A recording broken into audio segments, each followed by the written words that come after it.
तो सोहेल भाई ये चीज मैं कल के क्लास में पढ़ाया था, आप नहीं थे।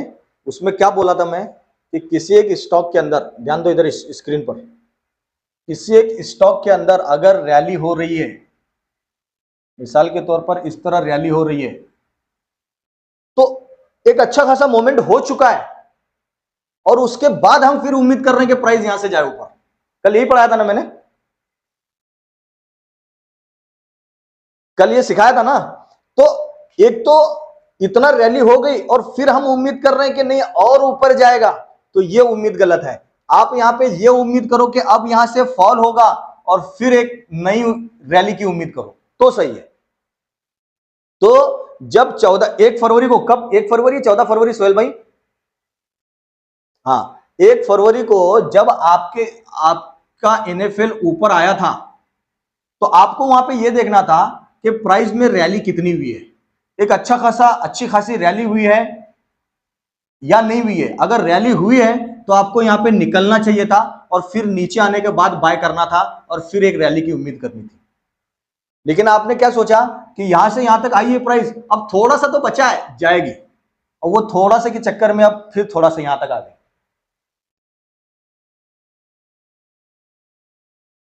तो ये चीज मैंने कल की क्लास में पढ़ाया, ये चीज मैं कल की क्लास में पढ़ाया। क्यों पढ़ाया?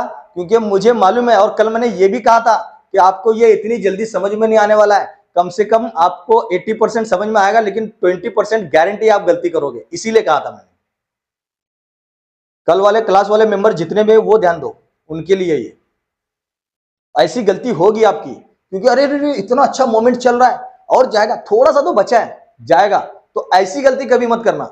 आपके रूल के हिसाब से भी आपको ऐसा लग रहा है कि नहीं ये जाएगी, तब भी वहां से निकल जाओ या फिर वहां एंट्री मत करो। और जब एक रैली होती है, रैली के बाद आपको प्राइस में करेक्शन की उम्मीद करना है। जी यही पढ़ाया था मैंने। ये यहां से प्राइस, अब मान लो अगर किसी, ये एनएफएल का चार्ट है, ठीक है, ये एनएफएल है, नेशनल फर्टिलाइजर है, मान लो जिसने यहां खरीदा है वो यहां से निकल नहीं पाया, और जब यहां आया, यहां आने के बाद में वो प्राइस यहां से रैली कर रही है, तो ऑलरेडी ये यहां तक आ चुकी है और अब ट्रेंड लाइन का भी ब्रेकआउट आ गया। तो अब सब सुना, थोड़ा सा तो बचा है, मेरी एंट्री कहां है, यहां है, थोड़ा सा बचा है, इतना सा आ जाएगा, थोड़ा सा बचा है, यही सोचेगा सब लोग। मैंने कल ये भी कहा था, खासतौर से ऐसी जगह पर फोमो क्रिएट होता है, इंसान फोमो में आ जाता है, जज्बात में आ जाता है, थोड़ा सा बचा है, आ जाएगा इंशाल्लाह, एक दिन में आ जाएगा। और ब्रेकआउट भी हुआ है, ट्रेंड लाइन का ब्रेकआउट भी है, तो चलो चलो जाएगा। और जो नए लोग होंगे, जो नोवाइस ट्रेडर होंगे, वो भी देखेंगे अरे ब्रेकआउट आ गया ट्रेंड लाइन का, वो भी यहां एंट्री करने का सोचेंगे। तो ये वाली उम्मीद कभी मत करो मार्केट से।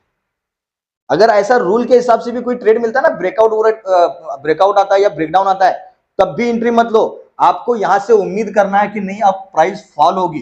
क्यों होगी? क्योंकि प्राइस में ऑलरेडी इतनी अच्छी खासी रैली हो चुकी है।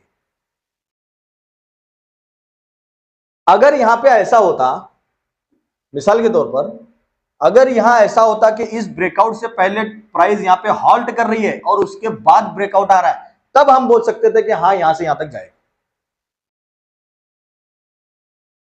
अगर हॉल्ट नहीं हो रहा है, या अगर प्राइस यहां से इस तरह, यार यहीं से इस तरह थोड़ा सा फॉल होके फिर ब्रेकआउट आ रहा है, तब भी हम बोल सकते थे कि हाँ प्राइस यहां से जाएगी, क्योंकि उससे थोड़ा सा टाइम मिल जाता है। तो ये चीज आप लोग समझिए, किसी भी स्टॉक में जब फंसते हैं तो आप देखो कि जब वो स्टॉक ऊपर आ रहा है ना, तो उसमें रैली कितनी हुई है। अगर एक अच्छी खासी रैली हुई है ना, तो और ज्यादा रैली की उम्मीद मत करो, वहां निकल जाओ, और वो जब नीचे आएगा तब फिर बाय कर लो, आपका एवरेज आ जाएगा नीचे।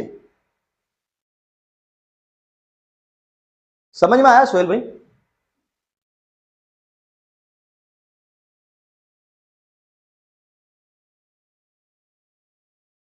जी, थोड़ा सा के चक्कर में अभी बहुत बड़ा हो गया।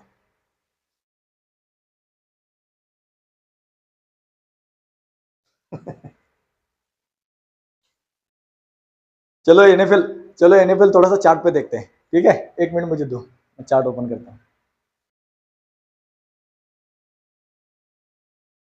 इनका मुझे मैसेज आया था सोहेल भाई कि क्या करूं, मैं बोला बेच दो, निकल जाओ इसमें से जितना जल्दी हो सके।